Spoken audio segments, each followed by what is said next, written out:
we're going to move on to our segment we always do to close the show called Real or Not. And I think we got some good ones because sometimes Bryan and I, we can get on to some really good topics. But this one, I want to start at first. I want to talk about something that we've already been talking about in this context of this show. We talked about a little bit with Candace, and Bryan talked about it at the top of the show. And that's the Knicks defense. Okay, now the Knicks have moved up in defensive rating. Right now, they are 16th in the league in defensive rating. So, right now, if you talk about the defense, it's mid, right? Like it's just okay. Nothing really good. They're also 16th in the NBA. When you talk about defensive rating, that's points per possession. So 115.0 per game. Now, over the last 7 games, if you want to look at trends, although I would say when you look at this data, please also look at who they played, right? And this matters. So you're going to throw the Pelicans game in there. You have the Pistons game in there. You have the Magic game in there, which was a blowout. So think about that. Third best defensive rating, though, over the last 7 games at 106.1. And they are 6th this month in defensive rating, right? Also factor in who they played. Bryan, technically, you can look at this and say that the Knicks defense is trending in the right direction. Do you think the Knicks can make and have a top 11 defense this season? And somebody might be looking at the number and say, why didn't you do 10? Why didn't you do 12? Why didn't you do 15?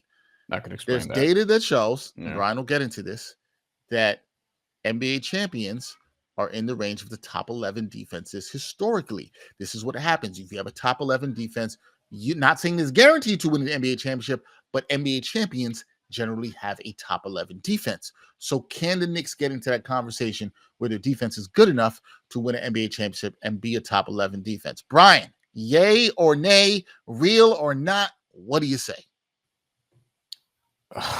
If they don't make a move, or if Mitchell Robinson doesn't come back healthy, then I don't see how they can get to top 11. Or if Mikal Bridges figures it out, that's probably actually the main thing. And Jesse, we're gonna get to that comment actually with this next question. It's my guy Jesse. That's a good one. We're gonna get to that with this next question, but because the next one is offense based.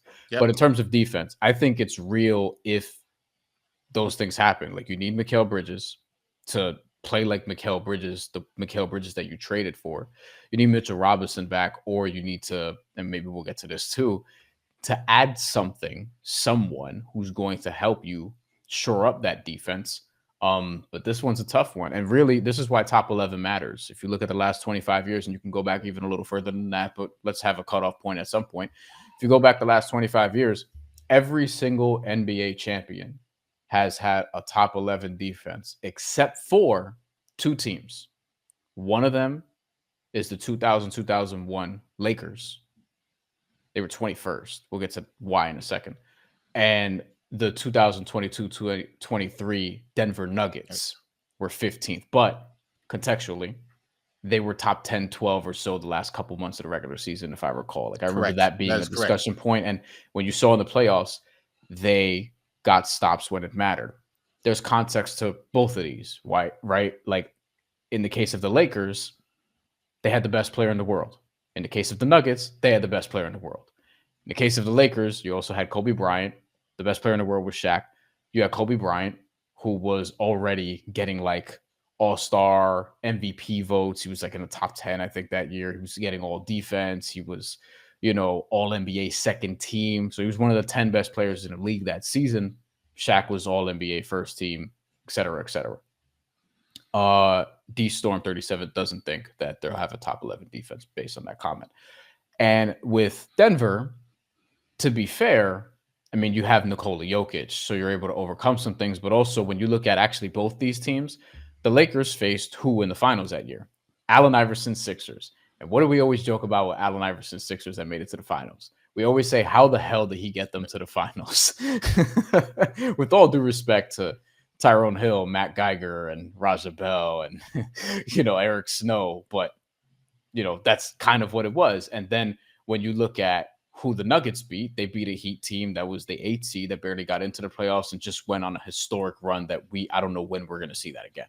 Like a team that I thought was better than the 8th seed but not a team that could overcome Nikola Jokic and what they did. But every other Right. defense, at least top 11. And it should be noted that all these NBA champions in the last 25 years and pretty much in history, they're usually elite at, if not both offense and defense, one or the other. So the Knicks do have the offense. I think they have a championship level offense and could have a championship level offense all season long. They were first, they're back at third. It feels like they could be top 5 all season. But the defense has to be better than 16th. It just has to. And it has to do that for a sustainable period.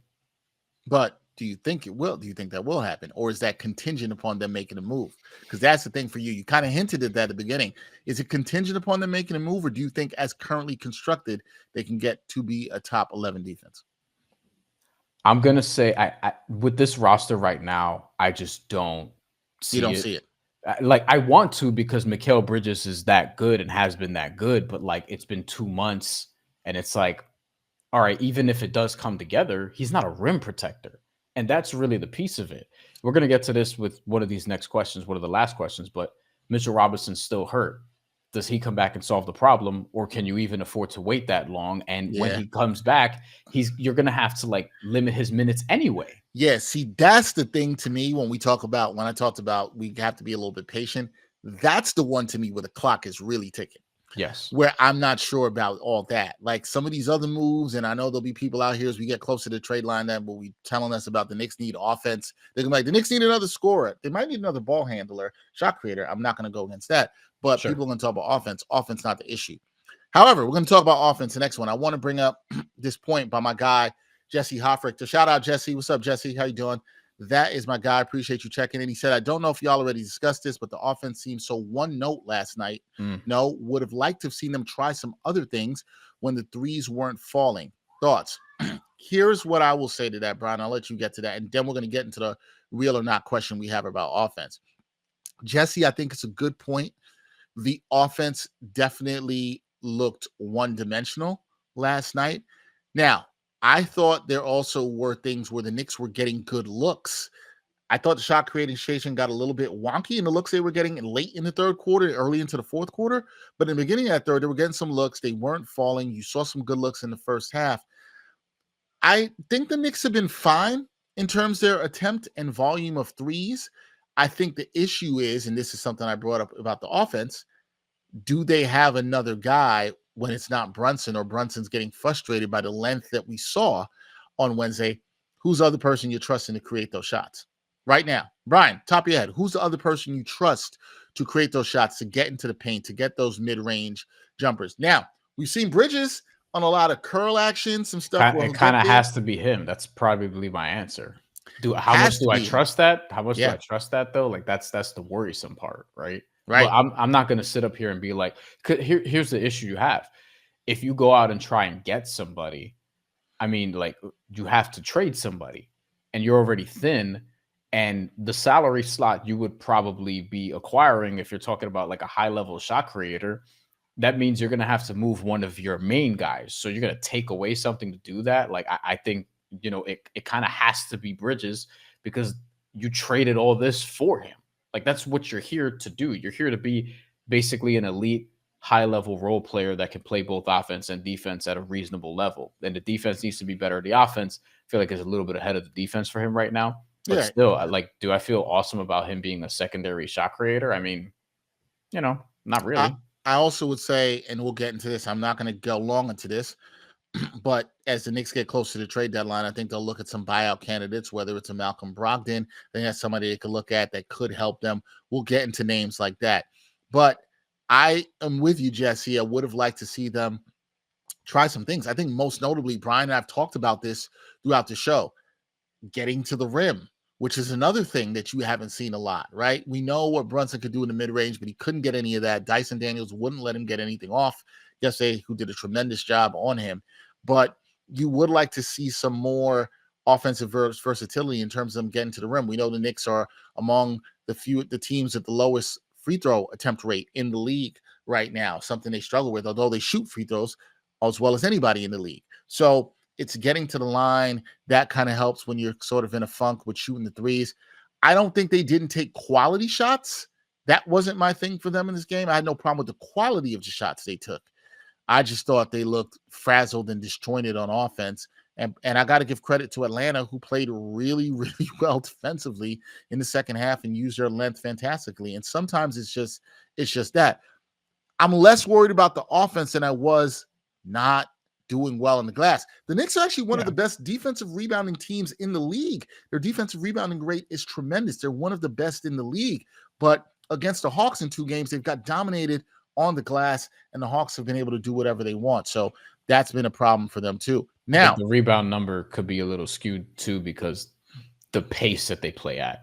You know what I mean? So that's something that they could take advantage of too, because they're one of the slowest teams in the NBA again, which is not a bad thing, right? That's a methodical thing by design, but that's also just something to take into account. And I like different styles. Yeah, I know you that too. Yes. Yeah, post cat for a possession or two. Yeah. I would like to see more of that. However, Jesse, it hurts when Cat's in foul trouble and he's getting frustrated like he did last night and making some turnovers. It sometimes takes away from that, but maybe it's something you want to establish a little bit more early on. So it's a fair point there for sure. Okay, so moving on with real or not, something else I want to do, and I'm sorry, D-Storm, I see your comment here. Mitch isn't the answer because he can't stay healthy. Fair, they do need another shot creator, need more sides scoring off the bench. We're going to get to your Mitch point you bring up there in a second. We're going to come back to Mitch in wrapping on that in 1 second. We're going to wrap on that to talk about the size of the center position. But we just talked about the offense. Jesse brought it up, a good one, talking about the offensive versatility. But the question for me here, B, is the Knicks currently tied for second in offensive rating with the Celtics at 120.2. They were number one. It's dropped. The last couple of games haven't really been great offensive games for the Knicks. But we do believe here on this show the Knicks offense is elite. But can or will they remain a top 3 offense this season? What do you say, Bryan? This is going to be hard. I'm going to say yes, though. I would feel much better saying that they've remain a top 5 offense. Top 3 is tough, but right now they're pretty comfortably top 3 because right now first is Cleveland, second is Boston, third are the Knicks, fourth is Dallas, and they're more than 2 points better per 100 possessions than Dallas. That's a pretty sizable margin there. One that Dallas can make up over time, and then after that you go a little further down. You have like Memphis and Sacramento. So I think they could absolutely stay in the top 5. I think they could stay at the top 3. So I will lean yes on this, but I will say the efficiency is kind of stupid. So that's going to be hard to maintain 39% from 3, 50% from the field. The only other team that's really doing that is Boston, and Boston is Boston, right? They play that way. They're used to playing that way. Karl-Anthony Towns started the season shot out of a cannon. He's fallen to earth a little bit, but he's still putting up a ridiculous season in totality. Yeah. It's come back down a little bit. We were saying, I don't know if it's going to stay where it is, but it's still probably going to be pretty high. So, and yeah, this is all these things are health things. So I would lean yes on this, but top 5 definitely. Top 3, I would lean yes. I would lean yes on this too. I think they have the talent. I think this offense. I still believe this offense can be better than what it is. We asked that a couple weeks ago, right? Can they be better than what it is? I still believe that because the Knicks are still a top 3 offense, and Mikal Bridges hasn't even hit his stride offensively, right? We've seen his offense uptick a little bit better, shooting numbers a little bit better this month, and I'm intrigued to see where he is at the end of this month, but they still haven't hit that. And so, look, I think Cat is what he is offensively. Brunson is fantastic and has been really efficient in terms of passing the ball and also doing what he does. I'm not worried about those 2 guys. OG's shooting has come a little bit back down to earth, especially on the above the break threes. But I think this team can be a top 3 offense. I hear you. If I was making a bet, feel better about top 5. But I'm going to go with it. I'm going to say, you know what?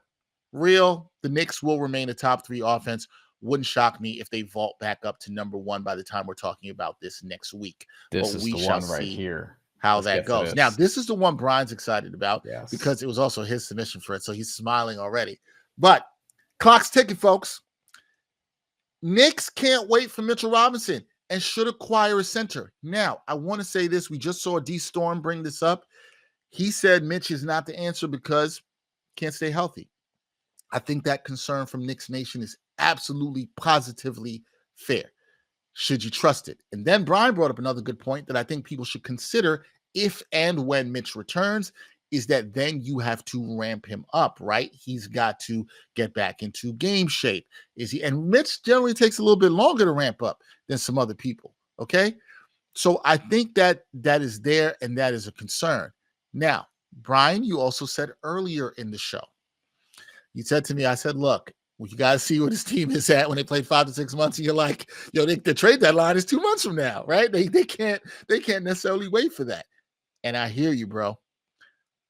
I'm gonna hear. I can't wait to hear what you say on this, because I have thoughts on this, and some of my thoughts actually are based on what I thought the Knicks should have done a little bit of a while ago in terms of Mitchell Robinson, which I think you might know because we've spoken about this.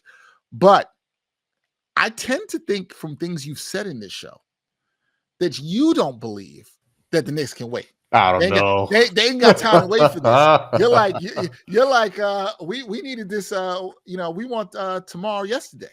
This is what we want. Okay. New Orleans is not doing this. Yeah. Herb Jones is awesome. New Orleans is not doing this. Shout out. Let me. Can I touch on this real quick? Sure. Yeah. Shout out to Greg Film Stuff, my guy Greg, who was here in the chat, and I'm in a group chat with him and a friend of ours, Fred. Shout out to you, Fred. And they brought up this trade for me the other day, and I said, "There's no way New Orleans is doing this. This is not happening. Why would they do this? Now, does New Orleans need a center? Yes, they do. Why? Not that one. Not that one. And why would they do it for a wing? They have one of the best defensive wings in the league, who makes $13 million a year. Why would they do that? For a center that they would then have to re-sign, that has shown not to stay healthy. They have enough injury problems. Like, they've had the season from and hell. Also, this does not solve the Knicks problem that we're talking about. But back to the Knicks problem. That's true. It's not the problem we're talking about. Back to the Knicks problem, Bryan. Should the Knicks not wait and go out, get it done, get a center now, or should you be patient and wait for Mitch? What do you say? Yeah, to answer the real or not question, Knicks can't wait for Mitch Robinson and should acquire a center. I think this is kind of real. Like, I'm not sure they could afford to wait. Like, all due respect to Precious Achiuwa, but like, I think he's more valuable as someone who can be sort of roaming around between your 4 and your 5, not just you're the backup 5 behind a center who is already defensively challenged and can make stupid fouls. And while he's great offensively, defensively, like, you could attack him in Karl-Anthony Towns. So I'm not sure. And then, like, you kind of look around the league. Okay, so if that means they should go out and get somebody, who are you going to go out and get? Is Nick Richards moving you from the Charlotte Hornets, making $5 million a year this year and next? I would do it. I don't know if Charlotte would, but I mean, Charlotte, I could see them, like, I don't know what the hell's going on with Mark Williams, but I think Charlotte wouldn't mind. But Nick Richards fits the kind of center that you're talking about, right? Yes. And I like Nick Richards. Nick Richards would be on my radar. I would do that. Nick Richards is also, like, just one of these guys because he's a backup playing as a starter when he's healthy, because Mark Williams has been so injured. He's been playing more minutes, and it's like, all right, Charlotte has him on an affordable deal. Can somebody go and get him $5 million a year the next couple of years? Double guy, big, 7 feet, like legit 7 feet also, and local. Played high school basketball at St. Mary's in New York, and also the Patrick School in Jersey. Jonas Valanciunas, is that moving you at all? It is not, because I like. I think there are some Knicks fans who would actually love it because of the physicality. But but he doesn't have the foot speed that I need when he's switching, and that doesn't work for me. Yeah. And so, no, the answer is no. And I like Jonas Valanciunas, but no. $10 million this year, roughly 10.3, and then $10 million again. So I guess it jumps back down. In the final year, he's in a 3-year deal with Washington. This show is going to be so fun before the trade deadline. I know. I can't wait. Washington is almost certainly going to trade him. Here's an interesting one. I don't know if Utah's going to trade this person, but Walker Kessler's name has been floated around there. And I mean, he's on a rookie scale contract, so it's almost nothing. But you're gonna have to give up something of value, though. He's at about $3 million. Now it depends on how the Jazz feel about Walker Kessler going forward, right? Walker Kessler's a name I would absolutely go for. I think he fits. He's young. He fits in the Knicks timeline. However, you're gonna have to you're trading with Danny Ainge. Rule number 1. Yeah. Don't trade with Danny Ainge. And Kessler looks good now, too. But Kessler looks good. Could you get him and maybe bring back also like a Jordan Clarkson, flipping Mitchell Robinson and somebody else? Maybe thinking about something like that. Now, it's going to cost you some picks, too, because Danny Ainge. But that's one I would absolutely think about. I think you get 2 pieces that could fit there as well, too. Why not Jake Landale from the Rockets? Jock Landale. Jock Landale. Sorry, wrong Jay. He won't cost nothing. Nope. There's kind of a reason for that. There's a All reason due for that, respect. sir. There's a reason for that. If you know he won't cost nothing, come on. No. He's fine. Like he's. I mean, I'd rather like if that's the case, and like why wouldn't I just see if I can get Mason Plumlee? Which Right. I mean, with Nurkic out, he kind of has value for Phoenix value at this for the point. Suns. So like they need him, but I don't see that. I see D Storm. I see you saying the Knicks don't have enough assets for Kessler. I'm inclined to agree with you. They probably don't because, like I said, they're trading with Danny Ainge. Yeah. I'm inclined to agree with you on that. I'm not saying you don't make the call. I'm not saying you don't try. Maybe you catch Danny Ainge slipping, but I doubt it. But you don't do it. No, sir. No. This is white on white crime. We will not do this. We will not do this on this show. We will not have any Landale is a mirror image. Landale's a mirror image of iHeart. I mean, if they put up the mirror, they have the same skin color, but that's about it. Like, speaking of white backup centers, Zach Collins, does he move you at all? Flipping off officials, you know what I mean? Like getting it. I feel like you like that. I know you're here for that. No, I was pissed off because I had him in fantasy. And I picked him up because he was in for Wemby, who was out, and he ruined it because he flipped an official off and he got ejected before that because of a stupid technical foul. $16.7 million this year and $18 million next year. Zach Collins. Nah, doesn't move me. Nah, Zach Collins is all right, but he gets hurt a lot too. That's and I don't think he does what it feels the need that the Knicks need right here. I don't. I don't. All right, Knicks 100. I hear you. Yeah, it's funny because like Jonas Valanciunas, I feel like is the most fun one of that group. Well, other than Kessler, because of the bully ball element. That like there are games where he would just get stupid amount of rebounds. Like he would solve one issue, but the rim protection issue. Like, yeah, Nick Richards makes a lot of sense to me. Yeah. You also got to remember. Do you trust him in a playoff series? That's the other thing. We haven't seen Nick Richards play a game that's mattered basically in the NBA. You know who played fine, and I didn't see him in any playoff series of note? Deuce McBride last year. Precious Achiuwa last year. Those guys had good moments. He'll have time to get ready. We'll see. We'll see. And D Storm brings up another point, which I'm going to say we are going to get to this in other shows. Maybe not today. We could end with this. This is a good. We're going to end with this. He said, "I know we want to rim protect to replace Mitch, but I still think our bench is the weak point." Now, my question to you, D Storm, would be: when you talk about the bench being the weak point, do you mean offensively, defensively, or both? That would be my question there for you on that. I do think the Knicks can make some upgrades to the bench. I do think some of that will happen with the buyout market as they move towards that. As I said, I think Malcolm Brogdon is a person to watch. I'm not reporting anything on that. I do not know anything about that. I'd be surprised if he doesn't get traded, if he just gets bought out. Yeah. I'd be a little surprised. We'll see. It'll be interesting. It depends what the market is for him. We'll see. But I could see him being a person that could help the Knicks bench in terms of ball handling. You're not going to get much defense, and he has some health issues too. But he could help with some secondary playmaking and scoring that the Knicks could use, and he's played in the playoffs. But this is something we're definitely going to talk about in terms of the bench, upgrading the bench on future shows. Bryan is all in on trading for a center right now. Bryan would do this trade yesterday.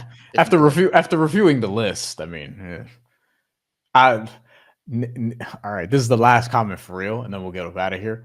But a combination of the two, D Storm says, but we need more size off the bench. I would agree. Okay. We need more size. And then Knicks 100 says, why not Mo Bamba? And listen, we've been trying with Mo Bamba for a very long time to see if he has anything, and he just doesn't, all due respect. Like, he has all the physical tools. He's big. He can shoot threes. He has length. But it's just underwhelming fart after underwhelming fart of season after season. It's just not there. Like, you're just going to be disappointed if you bring him in and expect anything. All due respect. Like, seriously, all due respect. Nah, but like, I mean, Magic, Lakers, Sixers, Clippers, like, he's kind of a bust. Still in the league, though, so good for him. Still in the league. Shout out to Mo Bamba, repping Harlem. We appreciate that.